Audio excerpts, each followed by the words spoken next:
सदर आरिफ अलवी साहब ने छक्का मार दिया। चीफ जस्टिस उमर अता बंदयाल साहब वापिस अपने घर जा रहे हैं। क्या उन्होंने फैसले किए, तरीही फैसले क्या थे, इस पे करेंगे बात।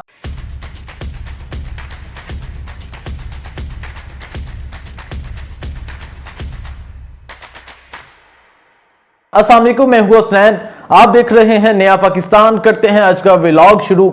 आज का दिन पाकिस्तान तहरीके इंसाफ के लिए, इमरान खान के लिए एक खुशी का दिन था। सबसे पहले आज की खबर यह थी कि पाकिस्तान तहरीके इंसाफ को बल्ले का निशान वापस अलॉट कर दिया गया। इसका फायदा इलेक्शन वाले दिन होगा। इलेक्शन कब होगा, यह बहस मामूल पर जारी थी। ये बहस हर आम वर्कर, हर आम आदमी, हर आम शख्स ये बहस रोजाना बेसिस पर करता था कि इलेक्शन कब होगा। आइन के मुताबिक निगरान हुकूमत 3 माह में इलेक्शन करवा सकती है, लेकिन अभी तक निगरान हुकूमत की जानिब से, इलेक्शन कमीशन की जानिब से इस पर कोई हिकमत अमली नहीं बनाएगी कि इलेक्शन कब होंगे। तारीख नहीं दी गई कि इलेक्शन कब होंगे।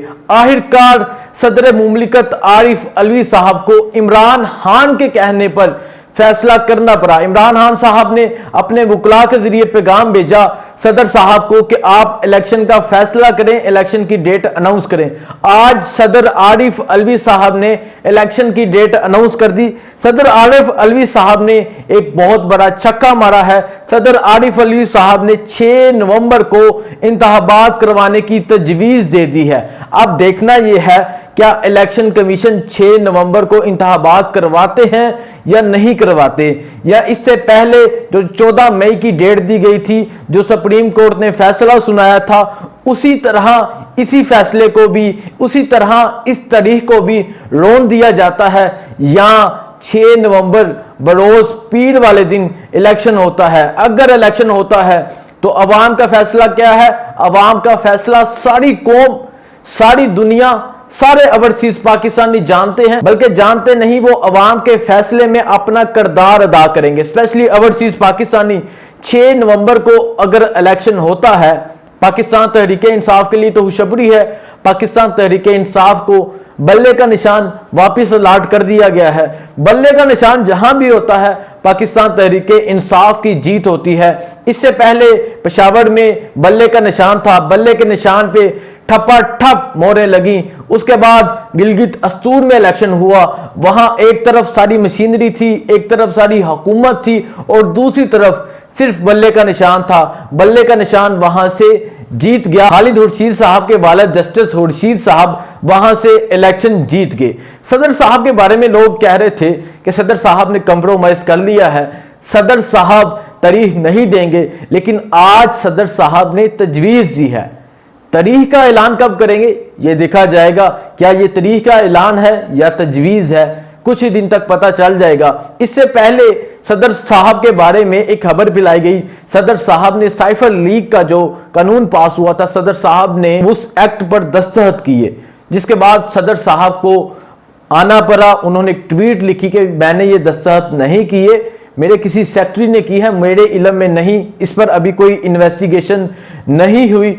अगर 6 तारीख को इलेक्शन हो जाते हैं तो अवाम जो खामोश बैठी है, अवाम जो चुप बैठी है, जो किसी खौफ से, किसी डर से, किसी गिरफ्तारी की वजह से बाहर नहीं निकल रही, 6 तारीख को वो बैलेट पेपर पे जाके मोहर लगाकर अपना बदला लेगी, और देखा जाएगा कि 6 तारीख को अवाम क्या फैसला करती है।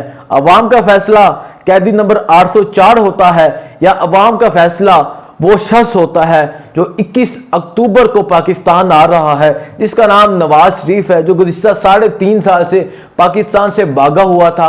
पाकिस्तान का एक इश्तिहारी था, एक मुल्ज़म था, एक मुजरम था जो पाकिस्तान से गया हुआ था, और अब 21 अक्टूबर की तैयारियां की जा रही हैं पाकिस्तान मुस्लिम लीग नून की तरफ से कि 21 अक्टूबर को मियां मोहम्मद नवाज शरीफ साहब आ रहे हैं, उनका तरीही इस्तकबाल होगा, शानो शान उनका इस्तकबाल होगा।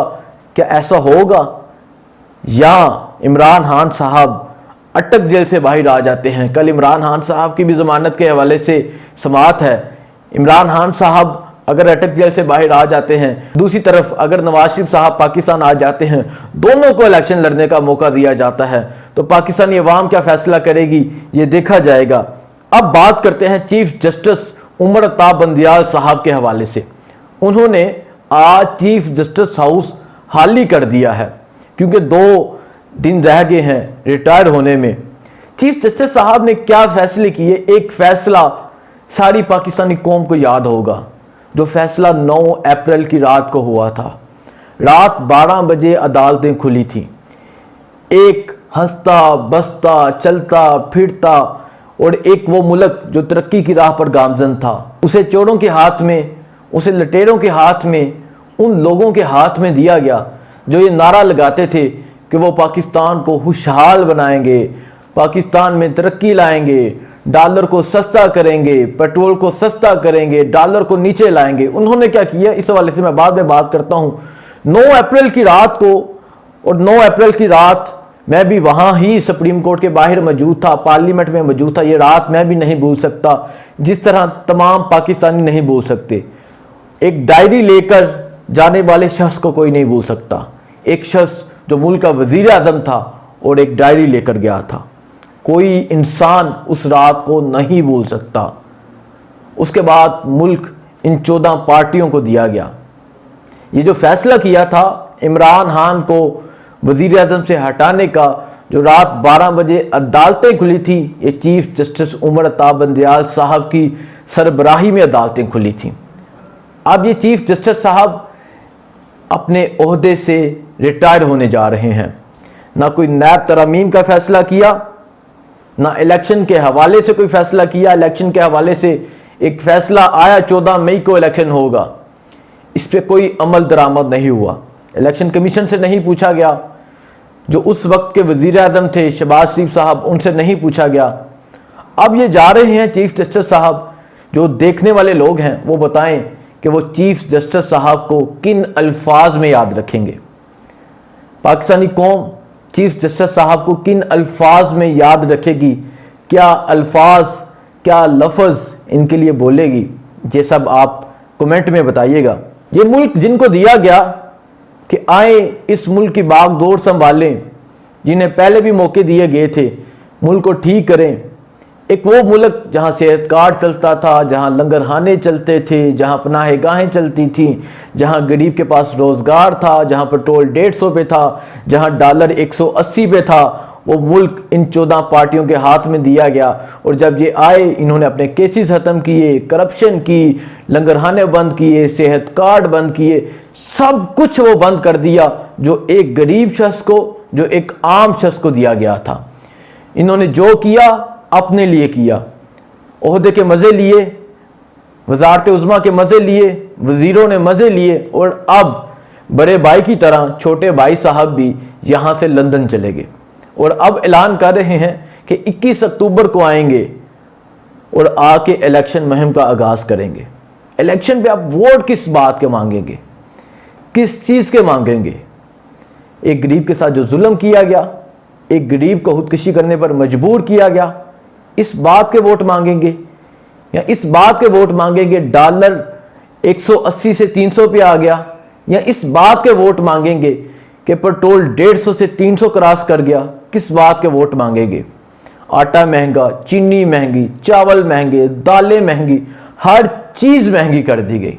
और अभी कह रहे हैं कि 21 अक्टूबर को आएंगे, आके इलेक्शन मुहिम का आगाज़ करेंगे। पाकिस्तानी कौम इलेक्शन वाले दिन, अगर 6 नवंबर को इलेक्शन होता है, पाकिस्तानी कौम इलेक्शन वाले दिन बैलेट पेपर पे मोहर लगा के इस चीज़ का बदला लेगी। अब पाकिस्तानी कौम ने देखना है कि उन्होंने क्या फ़ैसला करना है। पाकिस्तानी कौम को अपनी आंखें खोलना होगी, अपने ज़मीर से फ़ैसला करना होगा। ये जो कहा जाता है कि हमारी बरादरी का फ़ैसला है, मुतफ़िक़ा फ़ैसला है, हर शख्स का अपना ज़मीर है। हर शख्स को अपने ज़मीर से सोच के फ़ैसला करना होगा, मुल्क को देख के फ़ैसला करना होगा कि उन्होंने क्या फ़ैसला करना है, किसको चुनना है। मुझे दीजिए इजाज़त। अल्लाह हाफिज़।